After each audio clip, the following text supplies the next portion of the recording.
Disclaimer, this video contained free grammatically error and for educational purposes only for.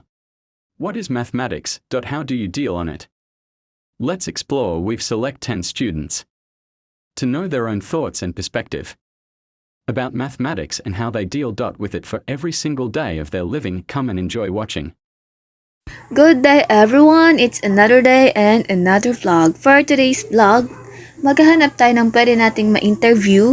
Then, tatanungin natin sila kung ano yung mga perception nila when it comes on mathematics.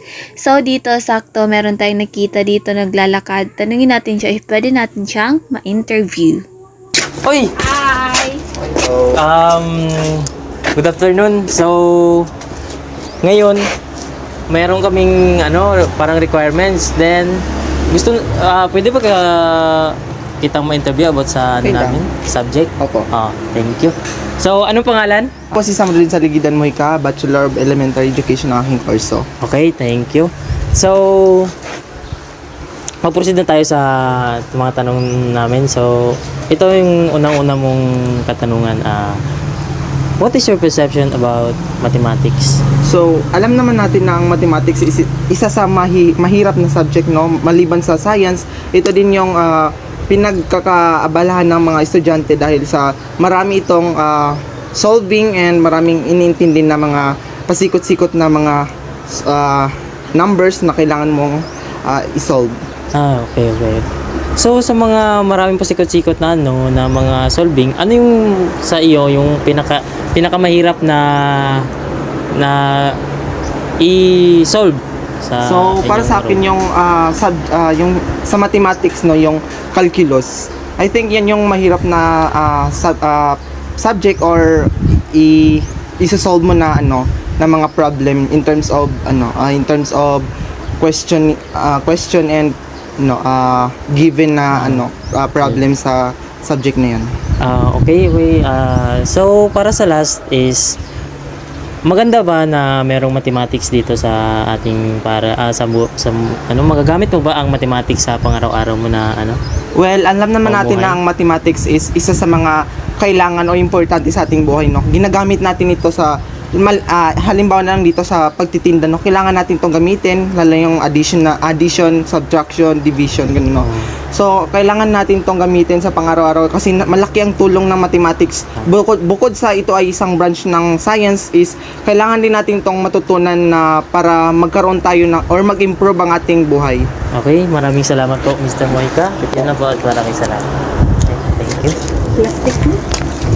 Kaya po yung lima ko ba ito sila dito sa Undergraduate State University. So, interview namin sila ngayon about sa kung ano ang perception nila sa mathematics at kung gaano nakakatulong ang mathematics sa panahon natin ngayon at kung mahirap ba ang mathematics para sa kanila o hindi. So, mag-umpisa na dito kay Sir. Pangalan po? Si Wilfred. Sir, para sa iyo, ano ang mathematics? Ano ang pagtanaw mo sa mathematics? Mathematics is it's all about numbers. Then, nakakatulong ba mathematics sa'yo, sir? Nakakatulong siya sa daily lives. Okay. And then, last is mahirap ba mathematics para sa iyo? Medyo mahirap siya. Mahirap talaga din. Okay, thank you, sir. Let's proceed to Mr. Pangalan, sir? Social Panda. Okay, Mr.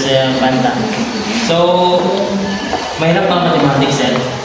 Para sa akin, kasi hindi ako masyadong magaling sa numbers. Hindi ko masyadong mahilig sa numbers. Same. Sir. Okay, proceed dito sa kay Ma'am. Pangalan mo, Ma'am? Ramilisa mo. Okay, kay Ma'am Mandin. So, sa'yo, Ma'am, what is your perception about mathematics? Siguro my perception about mathematics is, ang mathematics kasi is fascinating yet complex field ng study. So, sa mga susunod mga katanungan, papasok ko ang microphone kay Miss Zakarga. Day once again. So for today, we have a pre-interview. May I know your name? I'm Sheila Salas Tesoa. I'm Aramiliza Armendin. And I'm Jumabel Ambuto.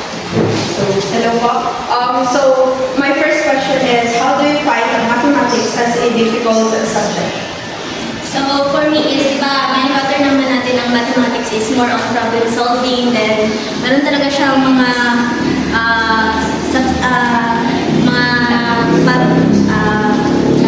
topics na hindi pa familiar.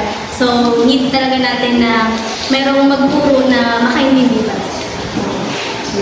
So for the next question is, in what part do you think mathematics is difficult? Siguro, masasabi ko na difficult ang mathematics when it comes na hindi mo talaga siya iniintindi ng tama. Kasi nga, di ba, mathematics is, we all know naman the fact that mathematics is difficult talaga. So, kung hindi mo talaga siya pinag-aralan or hindi ka nakinig sa nagtuturo, is difficult talaga siya. So in a complex way, how do you come up with that certain problem?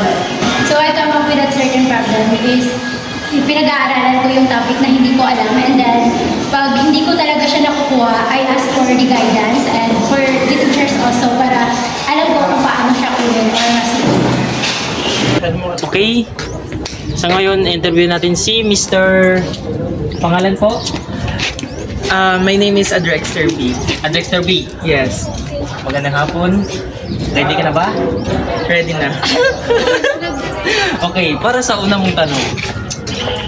Anong perception mo about mathematics? Perception ko regarding sa mathematics, siguro, okay naman siya.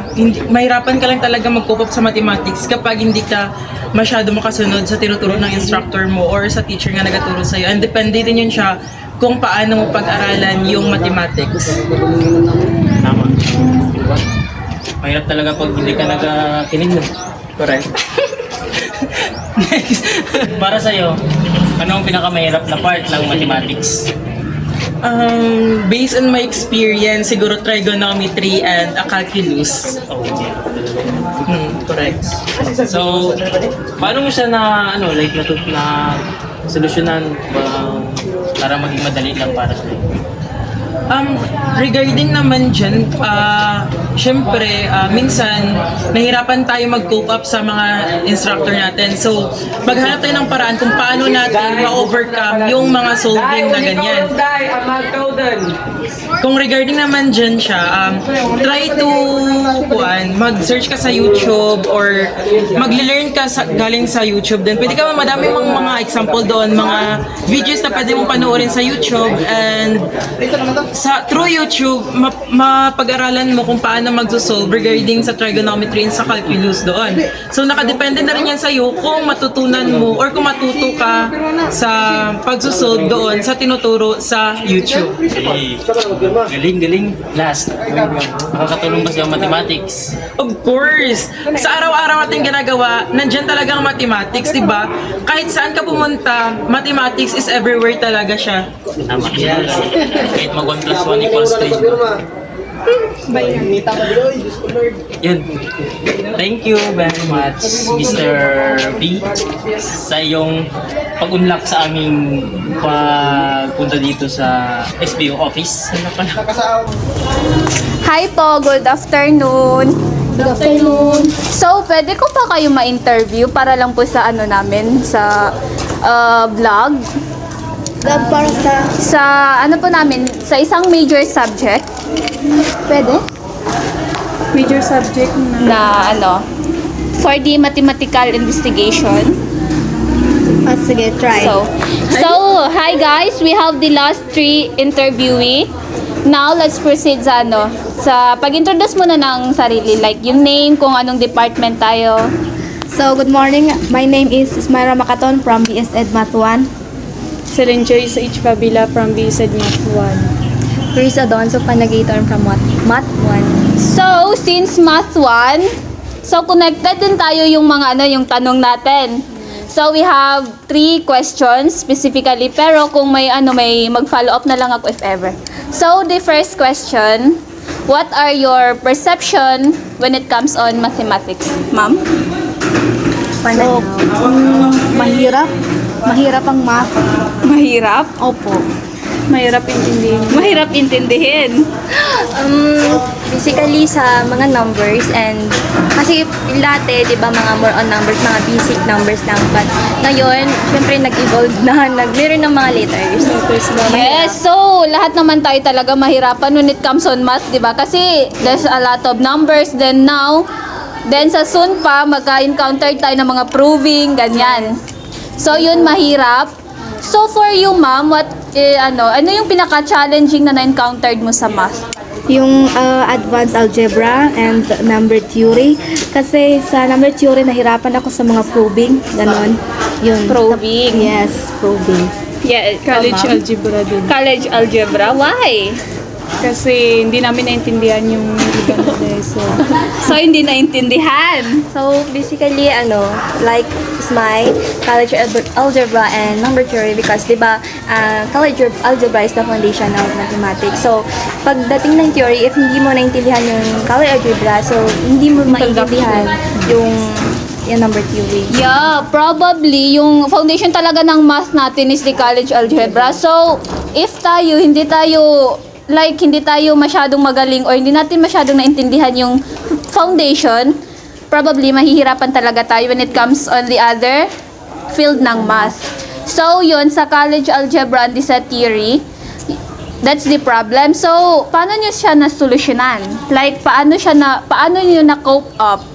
So, sa amin, sa college algebra, kung hindi namin maintindihan, alimbawa yung classmate namin na medyo makaintindi, so nag-ask kami doon or nag-ask na rin kami kay Sir Jerwin kung ano yung nahirapan kami. So, gina-studyan namin yun, gina-practice namin sa pagdating sa bahay. Yes, studying and practicing. How about you, ma'am? Nag-research. Tapos pre-practice. Practice. Research and practice. So, basically, like SMI, may mga, mabuti nilang talaga mabait yung mga teacher namin sa math. And then, if ever na hindi namin maintindihan, is binabalik nila para maintindihan ng lahat. Yes, so ganyan talaga, like, dapat talaga yung teacher is approachable, di ba? Yes. Kasi pag yung students may hindi maintindihan, mas madali sa atin na i-approach sila. So yun talaga, thankful talaga tayo if yung teacher natin approachable, then parang concern na din sa students. So that's the solution sa problem natin, the research, the practice, the asking guide from the teacher, also from the classmates. Yes. So any suggestion or yung paalala ba or something na advice para sa mga tao when it comes on math? So, sa akin, based on my experience, kung gusto mong matutunan ng math, dapat mahalin mo yung math at yung nagaturo. Kasi, alimbawa, kung hindi mo gusto yung math, mag-board ka talaga. Tapos, yung teacher good na hate mo, parang hindi ka na willing makinig. Yun ang advice ko. Dapat yung subject is love mo. Sabi na nga ni Sir na kapag inisip mo na mahirap talaga yung math, mahirapan ka talaga. So, isipin mo na madali para madali lang. Yes. So, for me, tatlo is, first is lesson, second is lesson, number 3 is try and error. So yes. So that's the lang. Thank you for the time. Thank you kasi nag-allow kayo na ipa-interview when it comes on your personal perception. So that's all for the for this interview. Thank you. Thank you.